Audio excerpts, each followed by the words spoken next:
من ال 99 كلاينت مين كان اغرب واحد فيهم؟ اللي هو اول ما بتفتكريه بتقولي هو ازاي عمل كده؟ هو انا في بدايه حياتي عامه في الفريلانسنج على البلاتفورمز كنت بشوف العجب.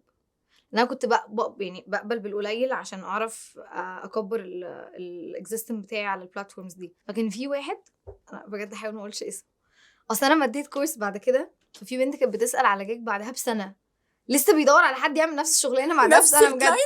وبعت اسمه بس بقى على البلاتفورم تاني. يا بنتي هربي يعني، اطلعي اجري. ليه عمل ايه؟ هو برضو فكره الاستحقاق في ان هم بيدفعوا قليل قوي وتبقى انت بتشتغل له كتير عشان انت بتحاول تبني بورتفوليو بتاعك وكده.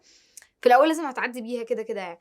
فهو كان، انا بس بشتغل بير اور، فالميتنج بقى ما كانش بيحسبه. مثلا ممكن نقعد ساعه ساعه ونص بقى بنهري في ولا حاجه، احلامه وطموحاته في الحياه مثلا. وبتسكتيهم ازاي بعد الميتنج الطويل؟ ما انا بحاول بقى في الاخر اقول له بص عشان نكونكلود، لا بس استني عايزه اقول لك حاجه كمان يا عم، خلصنا بقى في ايه. وهو كان بيحاول يعمل ويب سايت كده بيسال كوتشنج بقى حاجات عليه وكده، كتبت له كونتنت الويب سايت ومش عارفه ايه وعملناه وخلصناه. بصيت عليه دلوقتي لقيته برضه غيره. فانا انت هتشتغل امتى يعني؟